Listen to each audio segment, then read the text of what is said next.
अभी तो मेरी उड़ान बाकी है, अभी तो मेरी इंतहा बाकी है, अभी तो नापी है जरा सी जमी, अभी तो मेरे लिए पूरा आसमान बाकी है।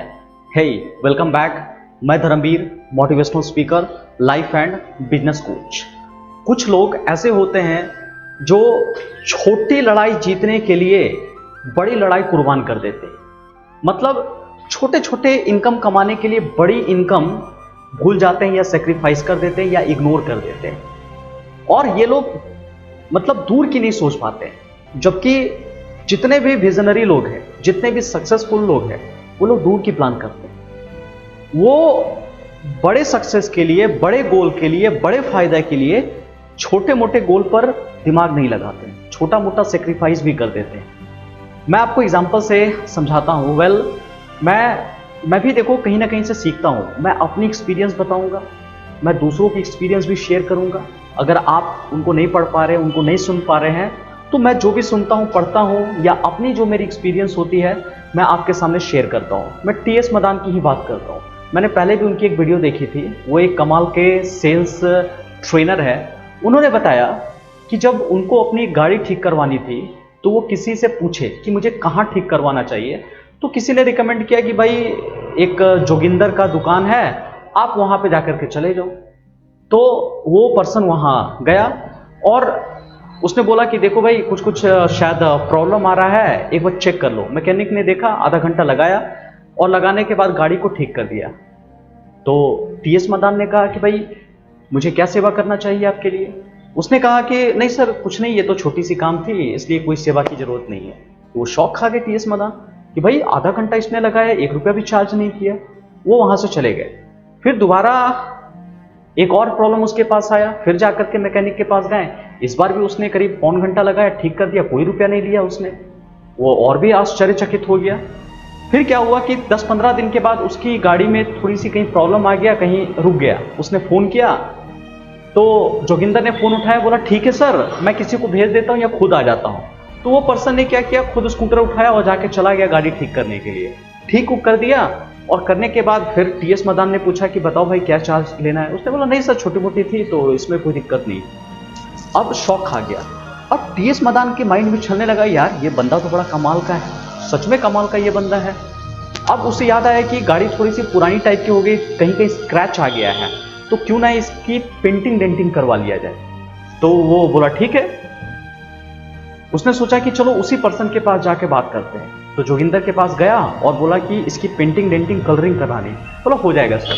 बोला ठीक है, इसमें कुछ पैसा? बोला हाँ सर इसमें लगेगा। बोला मोटा मोटी 15,000 के आसपास खर्च आएगा, लेकिन काम जेन्युइन होगा। अब टीएस मदान को उस जोगिंदर पे पूरा भरोसा था कि नहीं बंदा ये काम करेगा तो परफेक्ट करेगा। बोला ले भाई कर ले। लेकिन फिर आश्चर्यचकित क्या हुआ कि 15,000 की जगह उसने 12,500 ही लिए। अब तो टीएस मदान उसके फैन हो गए। कहीं भी किसी भी जगह अगर रिलेटिव के पास जाते, कहीं भी जाते, तो उस मैकेनिक की बात जरूर करते कि भाई उसी मैकेनिक से जाकर के ठीक करवाना। तो देखो छोटे मोटे फाइट उसने सेक्रीफाइस किया बड़े फाइट के लिए, उसको बड़ा बेनिफिट हुआ। अफकोर्स वो 100-200 रुपया के चक्कर में अगर कमाने रहता 300 रुपया कमाता। और पता है इस बार कितना उसको प्रॉफिट हुआ?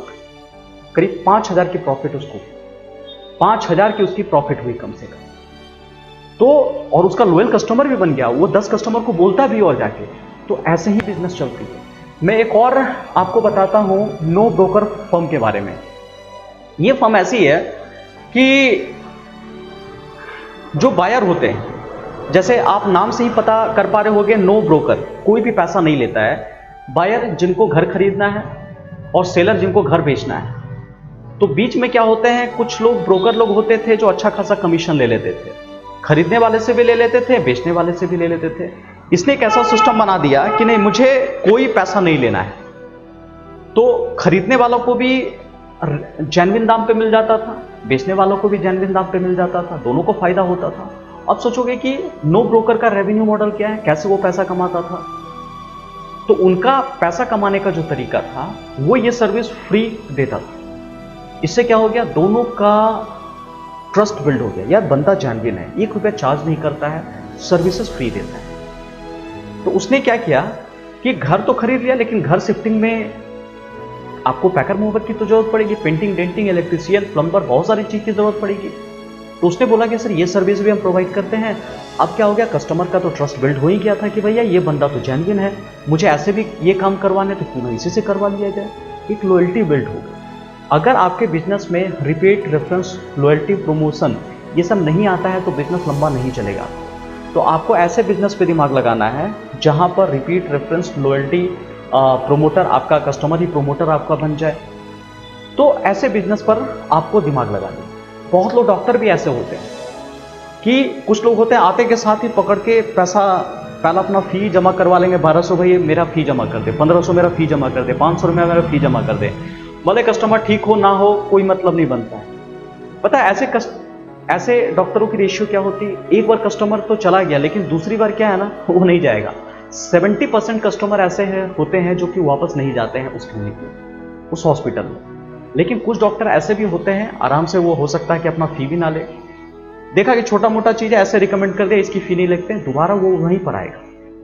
हो सकता है कुछ टेस्ट करवाना होगा तो टेस्ट में वो पैसा ले लिया, लेकिन कुछ सर्विसेज उसने फ्री कर दी। इससे क्या होगा, कस्टमर का ट्रस्ट बिल्ड हो गया, भैया जेन्युइन पर्सन, लॉयल्टी बिल्ड हो गई, एक रिलेशनशिप बिल्ड हो गया। अब वो बार बार आपके पास आएगा। तो मैंने ये 3 एग्जांपल आपको बताया, आप अपने लाइफ में भी अप्लाई कीजिए, अपने बिजनेस में भी अप्लाई कीजिए, और मुझे पूरा उम्मीद है कि ये 100% काम करेगा।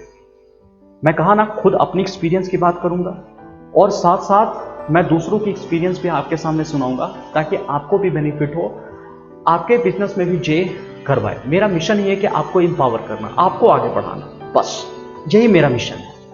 और इसके लिए आप अच्छे अच्छे सजेशन लिखते हैं ना, अच्छे अच्छे कमेंट लिखते हैं, मुझे उसी कमेंट से इंस्पिरेशन मिलती है, मुझे उसी कमेंट से पता चलता है कि कौन से टॉपिक पे वीडियो बनानी चाहिए। तो प्लीज़ आप अपना कमेंट जरूर लिखिए। और दूसरा, बेल आइकन को जरूर प्रेस कर लीजिएगा, सब्सक्राइब जरूर कर लीजिएगा, ताकि मैं अपनी बात आपके पास पहुंचा सकूं। मेरा कस्टमर बेस बढ़ेगा नहीं बढ़ेगा उससे मतलब नहीं है, लेकिन आपके पास मैं वीडियो पहुंचा सकूं, आपके पास एक इंफॉर्मेशन पहुंचा सकूं, कुछ कंस्ट्रक्टिव सोच पहुंचा सकूं, ताकि आपके लाइफ में चेंज कर सकूं। क्योंकि टेक्नोलॉजी का जमाना है, तो इसी के माध्यम से मैं आपके दरवाजे तक पहुंच सकता हूं। और तीसरा, वीडियो को लाइक जरूर कीजिएगा, इससे मेरा भी उत्साह बढ़ता है, मुझे पता चलता है कि इस तरह का कंटेंट आपको चाहिए, इसी तरह का कंटेंट आपको चाहिए। और लास्ट में, शेयरिंग इज केयरिंग। आप अगर शेयर नहीं करोगे ना तो कोई फायदा नहीं है।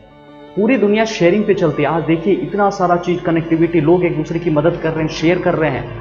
आज थॉमस अल्वा एडिसन अगर बल्ब नहीं बनाता और शेयर नहीं करता दुनिया को, तो क्या आज हम अभी तो हम लालटेन नहीं पढ़ रहे थे। कोई कैमरा इतना अच्छा बनाया हुआ, यूट्यूब इतना अच्छा बना दिया, कोई शेयर नहीं करता अपना कंसेप्ट, तो आज तो हम लोग मतलब ऐसी बेकार जिंदगी जी रहे होते। तो शेयरिंग इज केयरिंग, इसे शेयर भी आपको करना है। चलिए नेक्स्ट वीडियो में मिलते हैं कुछ नए इन्फॉर्मेशन के साथ, कुछ मजेदार बातें के साथ। बाय, टेक केयर, अपना ध्यान रखिएगा।